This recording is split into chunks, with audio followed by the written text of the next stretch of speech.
Hey everybody, welcome to my channel.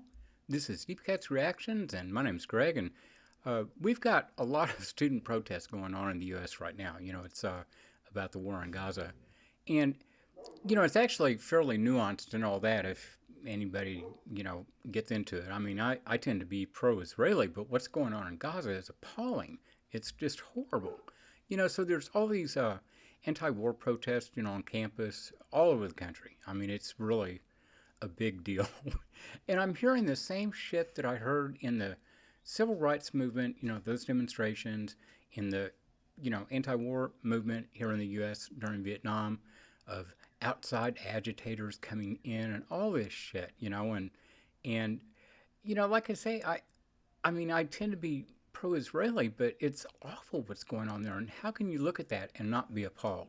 So anyway, there's all these student protests going on, and of course, there it's making me think of stuff in the that we did in the 60s and 70s, and I thought it was kind of funny because it's like the students finally got a clue to some of our techniques where the police are going to use tear gas and all this sort of stuff, and so they end up going down to the president of the university and camping out in front of their house. And throwing tear gas around the president's house is not cool. So anyway, it's a good strategy.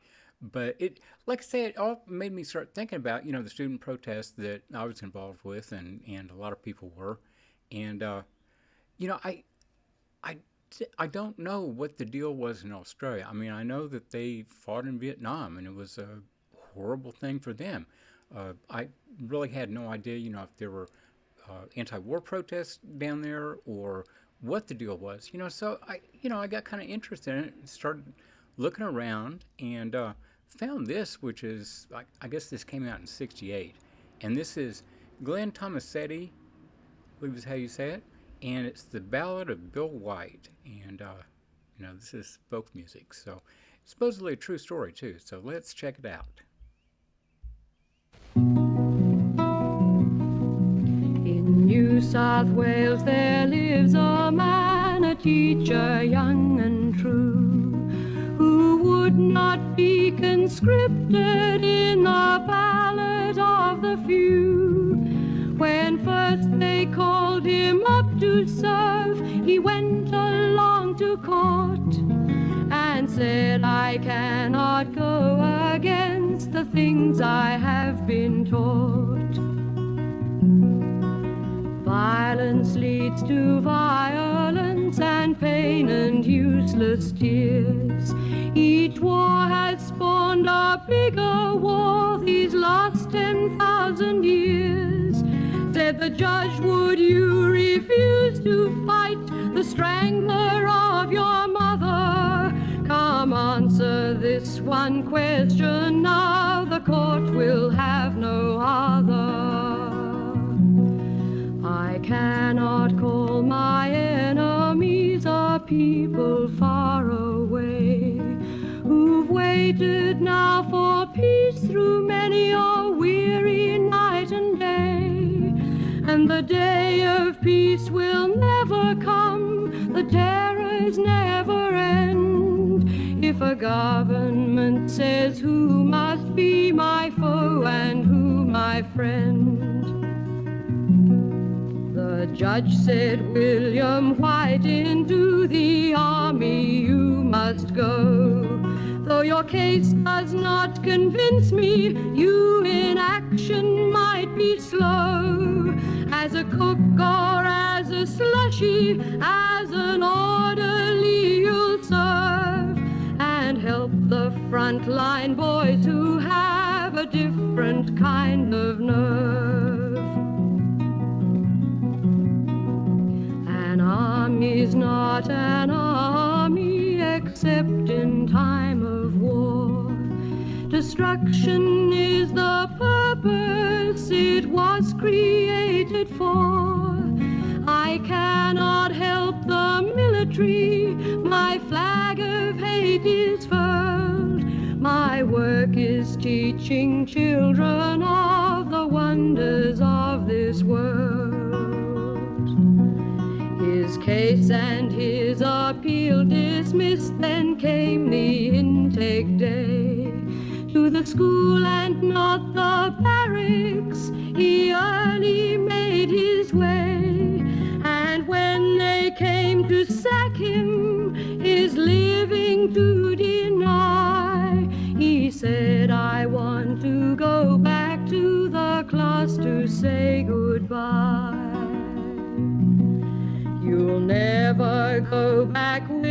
come quite into that room again. You will not farewell them, and you will not explain, since you will not carry out for us the plans we call defense. Any man who gives you work will be committing an offense. Have you heard a politician say that war's the only course? Have you heard a mad philosopher preach the mind and heart's divorce? Have you heard the dreadful logic of a hanging judge's speech? Then you know the man to whom you'd say, take this child and teach.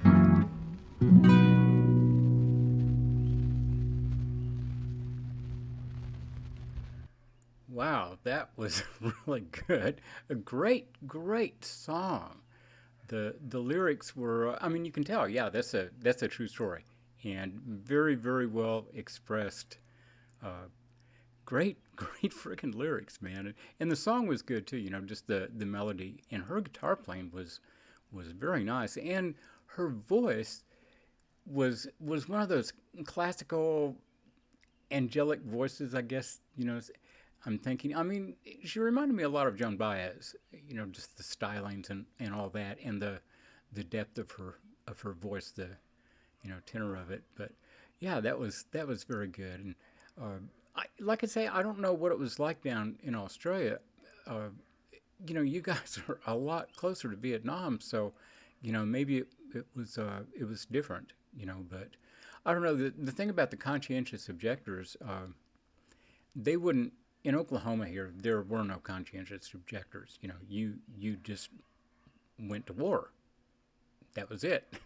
And I don't know. One of my friends was a conscientious objector, and he refused to go, and voluntarily went to Leavenworth Federal Prison. Not a very nice place, but that's what he felt. He just wouldn't go.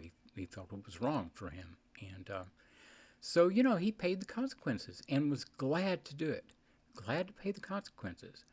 So how can I demean his courage and what he did? And standing up for what he believed, and I certainly respect the courage of all those people that went.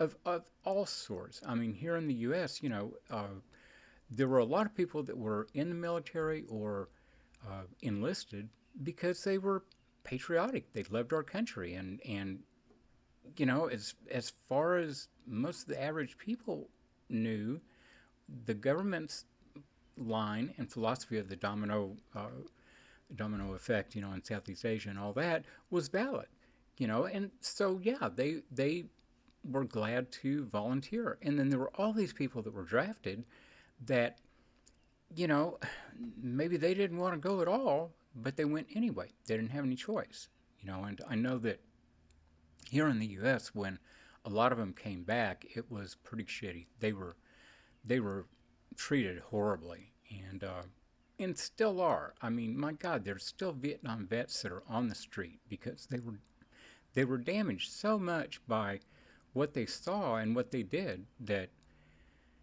they just can't deal with anything. They have PTSD so bad that they just cannot deal, and they're homeless. And we pass them on the street, and people look at them with contempt, and it's like, hey, man, you better look at who you're seeing there on the street. They may not be what you think they are. There's a lot of veterans from Iraq down there out there now, which is it's tragic. So anyway, yeah, enough of my shit. But like I say, I just got interested in what it was like in other countries and how they reacted to the war. So anyway, maybe people can tell me stories. Everybody's got stories. So anyway, I hope you liked that. It was pretty neat. And I will be back, and hit like, subscribe, and we'll talk to you later. Bye-bye.